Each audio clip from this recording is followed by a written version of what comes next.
Casi todo el mundo que ha escuchado hablar de las Aclas conoce la misma versión. Las vírgenes del sol, las mujeres más bellas del imperio inca, elegidas por su belleza para vivir recluidas en un templo, consagradas a un dios, esperando un destino entre lo sagrado y lo trágico. Es la versión que repiten canciones populares, videos de turismo y buena parte del contenido histórico en español. Es también, según la evidencia disponible hoy, una versión bastante equivocada. La palabra Acla significa, en quechua, escogida. Eso es correcto. Lo que no es correcto, o al menos no es completo, es lo que esa elección implicaba. Porque detrás de la imagen romántica de la doncella consagrada al sol hay algo mucho más concreto, un sistema estatal de reclutamiento femenino sostenido durante generaciones que alimentaba una de las piezas más importantes de toda la economía del Tahuantinsuyo. La propia María Rostworowski identificó el origen de esta confusión. Los cronistas españoles, al encontrarse con el Aclahuasi, la casa de las escogidas, no tenían en su propio mundo ninguna institución parecida excepto una, el convento. Así que tradujeron lo que vieron a lo único que conocían. Garcilaso Inca de la Vega las llamó directamente monjas. Guamampoma hizo lo mismo.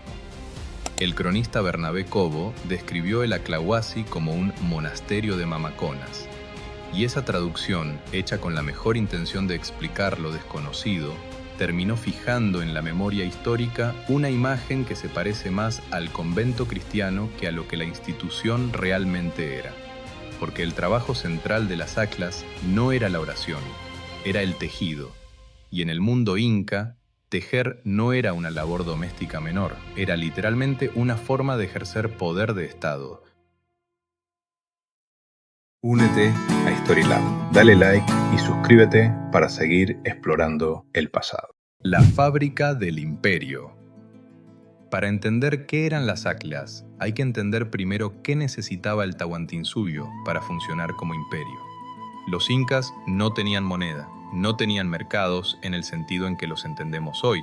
Lo que sostenía la economía imperial era un sistema de reciprocidad y redistribución.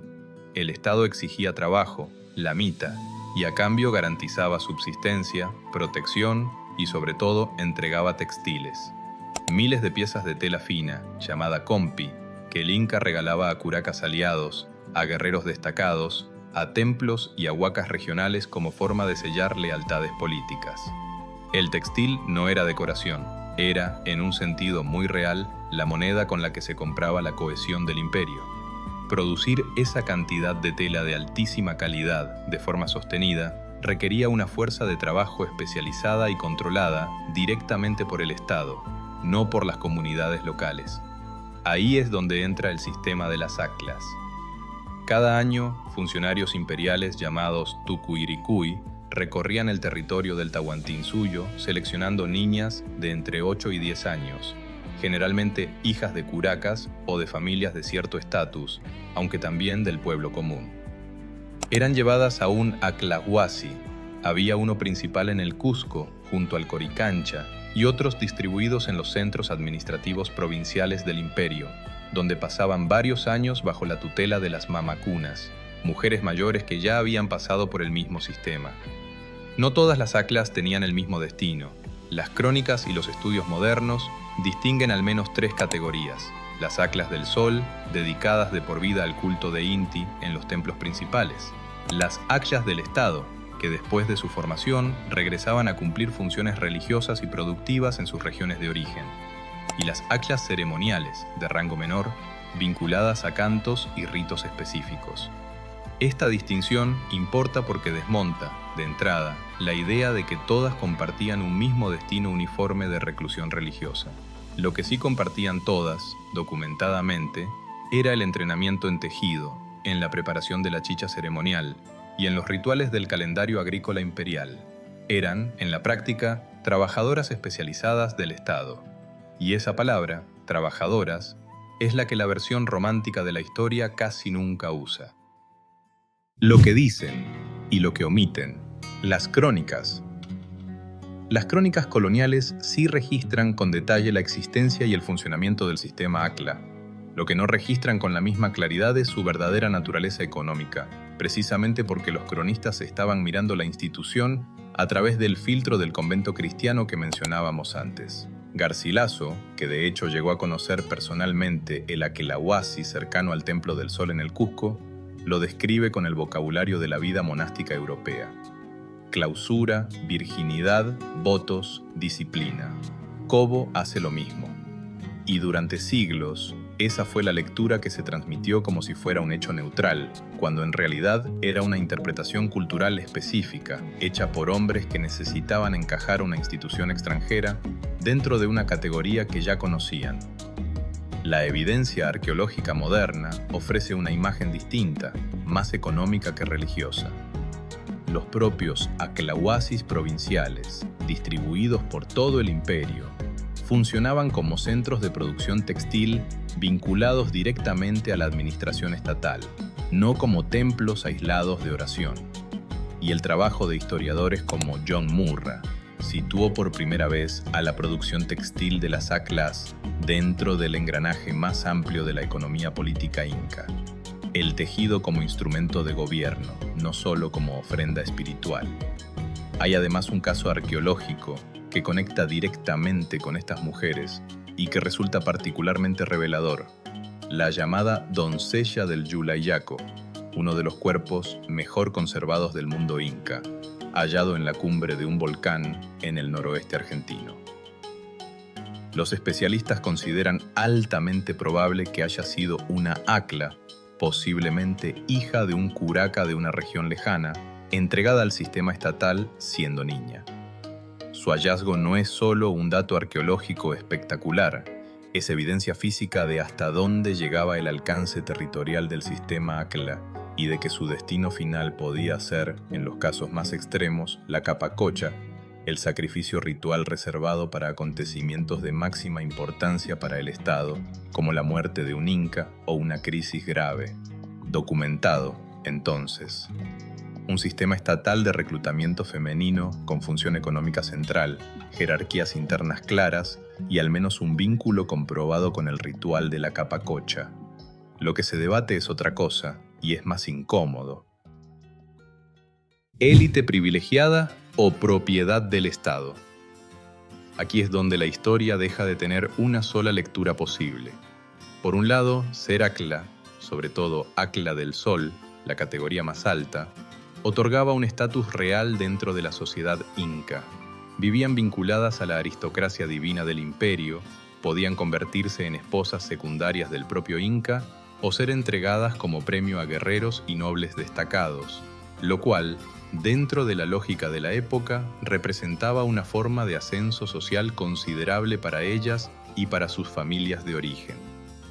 No eran esclavas en el sentido convencional del término, tenían función ritual, prestigio social y un lugar reconocido dentro de la jerarquía imperial. Por otro lado, esa elección nunca fue voluntaria. Eran niñas de 8 a 10 años, escogidas por decisión estatal, separadas de su núcleo familiar, sometidas a reclusión y a un régimen disciplinario extremadamente severo. Las crónicas registran que la pérdida de la virginidad durante el servicio se castigaba con la muerte. No decidían su destino final: templo, matrimonio con la nobleza, servicio regional o, en los casos más extremos, sacrificio. Ese destino lo decidía el aparato estatal según sus propias necesidades políticas y religiosas del momento. Investigaciones recientes con enfoque de género, que han cruzado datos bioarqueológicos y de movilidad a lo largo de las rutas imperiales, muestran además que estas mujeres no eran una masa pasiva y uniforme. Hubo patrones de movilidad femenina significativos dentro del sistema Aquela, lo que sugiere roles más activos y diversos de los que la imagen tradicional de reclusión total permite ver. ¿Qué fueron entonces las ACLAS? ¿Una élite privilegiada dentro del sistema imperial o mano de obra estatal obligatoria disfrazada de honor religioso? La evidencia disponible no permite quedarse con una sola respuesta. Fueron probablemente las dos cosas al mismo tiempo, dependiendo de la categoría, la región y el momento histórico. Un sistema que otorgaba prestigio real dentro de una estructura que, en su base, dependía completamente de la falta de consentimiento de quienes lo integraban. Esa tensión, no resuelta y probablemente irresoluble con la evidencia que tenemos, es lo más honesto que se puede decir sobre su condición. Lo que sí tuvo una resolución clara, aunque no la que uno esperaría, fue lo que pasó con esta institución cuando llegaron los españoles. De áquila a monja, una conquista sin ruptura. A diferencia de otras instituciones del Tahuantinsuyo, que la conquista destruyó de forma más o menos directa, el sistema aquela tuvo un destino distinto. No fue eliminado. Fue transformado casi sin fricción hacia algo que, para los españoles, ya les resultaba perfectamente familiar. Es aquí donde el error de traducción original, llamar monjas a las aclas, dejó de ser solo un malentendido literario y se convirtió en política real. Porque una vez que los españoles ya habían decidido, mentalmente, que estas mujeres eran una especie de religiosas consagradas, el paso siguiente resultó casi natural: convertir literalmente los antiguos aclahuasis en conventos católicos, en el Cusco, el mismo espacio que ocupó el principal aclahuasi imperial. Terminó siendo, durante la colonia, el sitio sobre el que se construyó un convento de monjas dominicas. No fue una coincidencia arquitectónica, fue continuidad institucional forzada. El edificio, la función de reclusión femenina e incluso parte del prestigio social asociado a la institución se trasladaron casi intactos de un sistema religioso al otro, cambiando el dios al que se servía, pero conservando buena parte de la lógica de control sobre los cuerpos y las vidas de las mujeres que la habitaban. Muchas de las antiguas mamacunas y aquelas de menor rango fueron efectivamente absorbidas hacia roles domésticos o religiosos dentro del nuevo orden colonial. La habilidad textil que el sistema inca había cultivado durante generaciones no desapareció con la conquista. Se redirigió hacia la producción textil colonial, ahora bajo control de las nuevas autoridades españolas y de la Iglesia, en lugar del Estado inca. Lo que sí desapareció fue la función política y económica original del sistema. Ya no había un inca que necesitara compi para sellar alianzas con curacas, porque el propio sistema de curacazgos que ese tejido sostenía había sido reorganizado desde cero por la administración colonial. La acla, como pieza de la maquinaria de poder imperial, dejó de tener sentido en el momento exacto en que ese imperio dejó de existir. Lo que sobrevivió en los hilos. De la institución formal de las aclas no queda, hoy, ningún rastro administrativo vivo. Pero de la tradición que sostenía, el tejido andino como forma de conocimiento, de estatus y de identidad, queda muchísimo y sigue siendo, en varias regiones de los Andes, una práctica viva.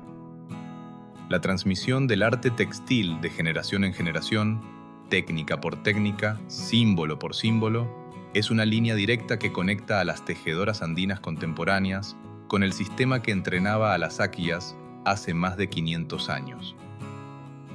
Cada diseño textil andino tradicional sigue cargando información: rango social, procedencia regional o significados rituales específicos, exactamente el mismo principio que organizaba la producción textil bajo el Tahuantinsuyo.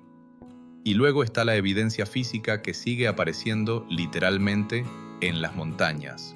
Cada nuevo hallazgo arqueológico vinculado a la capacocha, como el de la doncella del Yula-Illaco, reabre la pregunta sobre cuántas historias individuales de estas mujeres seleccionadas por el Estado siguen sin nombre, sin voz propia, conocidas por nosotros únicamente a través de los objetos rituales que fueron enterrados junto a ellas. Lo que queda, entonces, no es una institución, sino dos herencias distintas y contradictorias. Por un lado, una tradición textil viva que sigue dando prestigio e identidad a las mujeres que la practican en el presente. Por otro, el recordatorio arqueológico de que ese mismo sistema, en su versión imperial, también podía terminar en la cima de un volcán, en un sacrificio decidido por otros. 3 formas de un mismo poder. Lo que está documentado, al cierre de esta historia, es esto: Las Aclas fueron una institución estatal real, con función económica y política central en el sostenimiento del imperio inca, sistemáticamente descrita por los cronistas coloniales bajo una categoría religiosa, el convento, que probablemente distorsionó más de lo que explicó.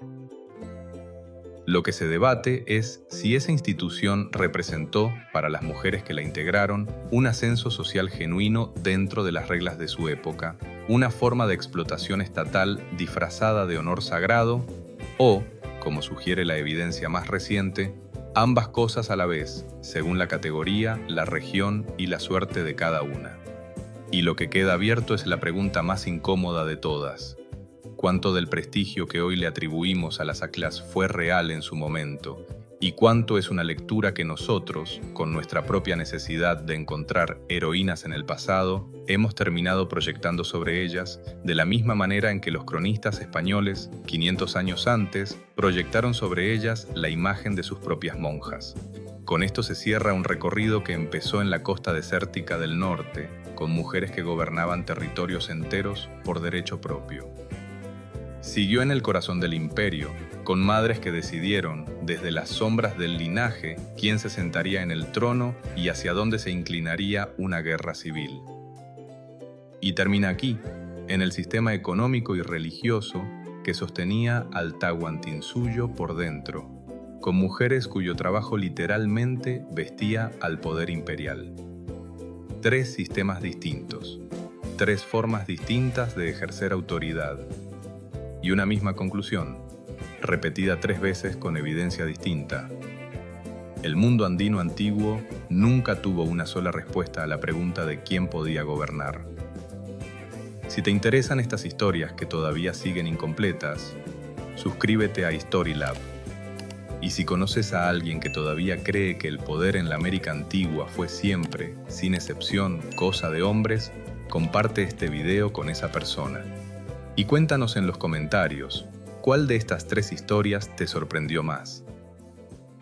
Nos vemos en el próximo.